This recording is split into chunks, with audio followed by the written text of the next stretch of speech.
We do want to bring in Mark Steyn, now author and columnist, and we always love having you on the couch. Important to get your perspective as we just had that in there sitting down for the steak dinner in Hanoi, Vietnam. What do you make of the trip so far and what you've heard from the president? Well, it's pretty spectacular, and I agree with what Pete says, that America doesn't have permanent enemies and permanent grievances, particularly against peoples. But it's pretty amazing from the American end, because Vietnam scarred the psyche of America domestically in a way that few wars do to anybody. And to see it from this perspective, where the governments of both countries are sitting down having a great time, that actually is important, I think, not just for what's happening there, but for the home front too. But Mark, talk about the importance of the opportunity that exists in Vietnam. No country in that part of the world perhaps has gone through such a transformation. And President Trump there sitting at this state dinner is significant for perhaps what the future holds in terms of trade deals. Well, I think they're actually quite a pro-American, pro-Western government, and they're actually quite a... I bumped into my old friend Carol Thatcher, Mrs. Thatcher's daughter. I was walking down the street, and I said, "Oh, where have you? I haven't seen you in ages." She said, "I've just come back from Vietnam. I've been in Vietnam for 3 weeks." She goes, "What a marvellous government. They're full of terrific ideas. I wish some of our useless British Conservative Party had some of their ideas." And they are actually quite a pro... That is actually quite a pro-Western, small government, business-oriented regime that you can do business with. Well, speaking of useless conservative parties in the minds of some, Steve Bannon has been hypercritical of Mitch McConnell, says he doesn't believe he'll be the majority leader this time next year. What do you think the future is of Mitch McConnell and the criticism of Steve Bannon, and is it hinging on tax reform? The future of Mitch McConnell, Pete, is like that scene in Titanic that always brings you to tears, as your comrades were mocking you for.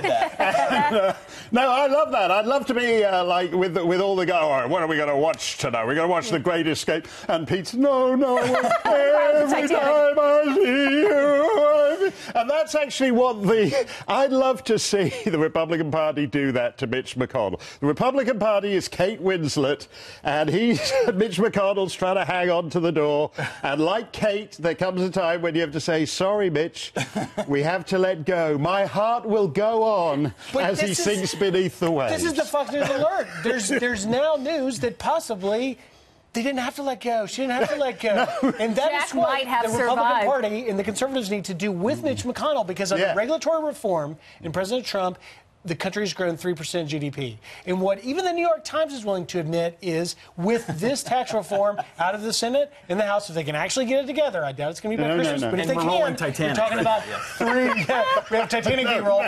There's Kate. But here's the point. 3% more. The New York Times saying 3.7% GDP could grow even more if they can get something done, and conservatives perhaps stand in the way more than anybody. But, you know, you're talking about legislation, and people say Mitch McConnell's the master parliamentarian. But it's not just that he's failing at the legislation. All the, you know, we're now a year into since Trump's election, and still all the deputy assistant undersecretaries at the Department of whatever have still not been confirmed. So even it's not just that he gets, you know, the bill gets shot down by whichever, you know, emir of Incumbistan senator decides to kill it, but it's like all well, that's what they are, those senators. I mean, you can't. They're the emirs of Incumbistan, but it's like these guys. It's even the deputy assistant undersecretary. The Democrats are all blocking them, and the master parliamentarian is going along with it, which makes you think he's actually not that sympathetic to the Trump agenda too. All right, I do want to get back to this Titanic analogy, because I think there's actually more there when it comes to the Republican Party. So Kate Winslet is saying that there was enough room on this wooden door. This is a real story. That there was enough room on the wooden door to save Jack, and so they both could have lived happily ever after together. And speaking more broadly about the Republican Party, and do you let Mitch McConnell go in that moment, or put him on what seems to be more room? Well, when is a party ever stronger when it is divided?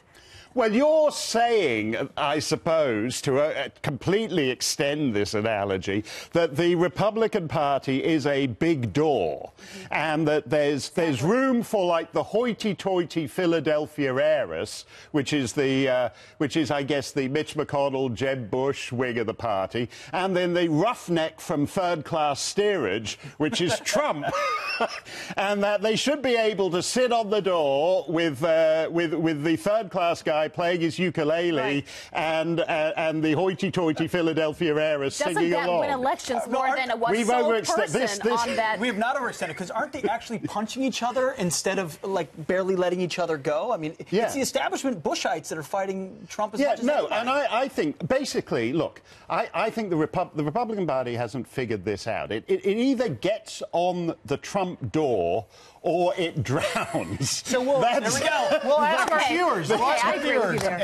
Friends at FoxNews.com. Should they put Mitch McConnell on the door? That's the question of the day. Friends at Fox News. It's a new reality show now. Mark, only you could have done this segment, by the way. Only you.